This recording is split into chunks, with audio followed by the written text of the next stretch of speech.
One Saturday in March, we walked over to Baywater for a long talked of visit to Cousin Mattie Dilk. By the road, Baywater was 6 miles away, but there was a shortcut across hills and fields and woods which was scantly 3. We did not look forward to our visit with any particular delight, for there was nobody at Cousin Mattie's except grown-ups who had been grown-ups so long that it was rather hard for them to remember they had ever been children.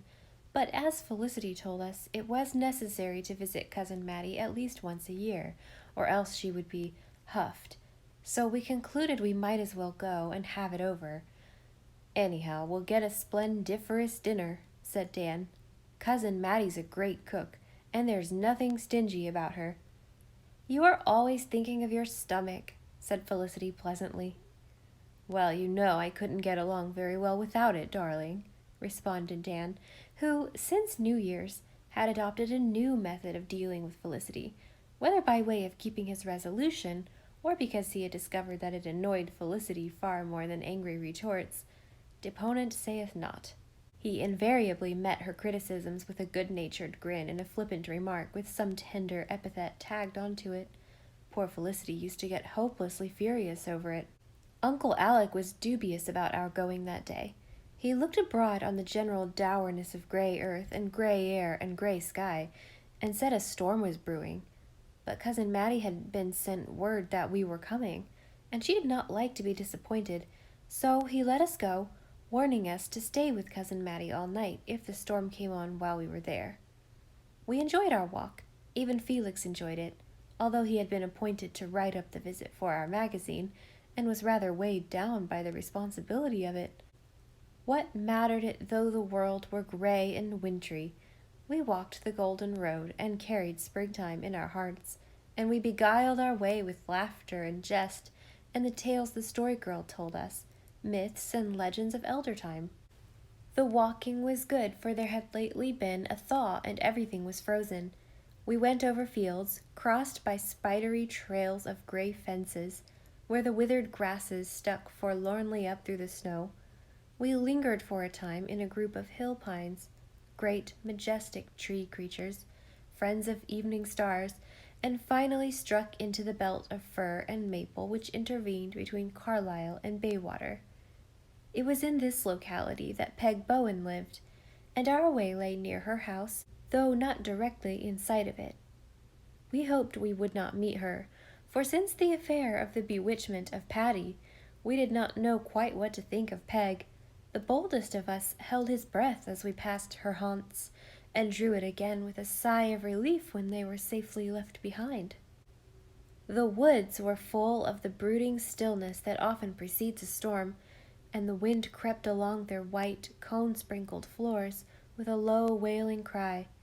Around us were solitudes of snow, arcades picked out in pearl and silver, long avenues of untrodden marble whence sprang the cathedral columns of the firs. We were all sorry when we were through the woods and found ourselves looking into the snug, commonplace, farmstead-dotted settlement of Baywater. "There's Cousin Mattie's house, that big white one at the turn of the road," said the Story Girl. "I hope she has that dinner ready, Dan. I'm hungry as a wolf after our walk." "I wish Cousin Mattie's husband was still alive," said Dan. "He was an awful nice old man. He always had his pockets full of nuts and apples. I used to like going there better when he was alive. Too many old women don't suit me." "Oh, Dan, Cousin Mattie and her sisters-in-law are just as nice and kind as they can be," reproached Cecily. "Oh, they're kind enough, but they never seem to see that a fellow gets over being 5 years old if only he lives long enough," retorted Dan. "I know a story about Cousin Mattie's husband," said the Story Girl. "His name was Ebenezer, you know." "Is it any wonder he was thin and stunted looking?" said Dan. "Ebenezer is just as nice a name as Daniel," said Felicity. "Do you really think so, my angel?" inquired Dan in honey-sweet tones. "Go on. Remember your second resolution," I whispered to the Story Girl, who was stalking along with an outraged expression. The Story Girl swallowed something and went on. "Cousin Ebenezer had a horror of borrowing. He thought it was simply a dreadful disgrace to borrow anything. Well, you know, he and Cousin Mattie used to live in Carlisle, where the Rays now live. This was when Grandfather King was alive. One day, Cousin Ebenezer came up the hill and into the kitchen where all the family were. Uncle Roger said he looked as if he had been stealing sheep.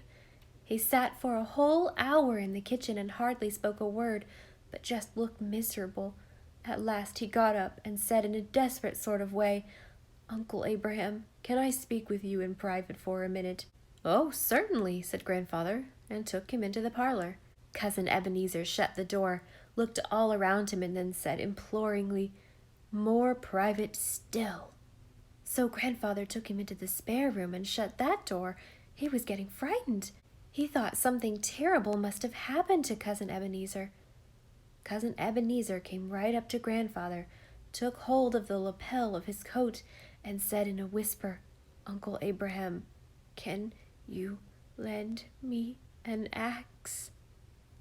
"He needn't have made such a mystery about it," said Cecily, who had missed the point entirely and couldn't see why the rest of us were laughing.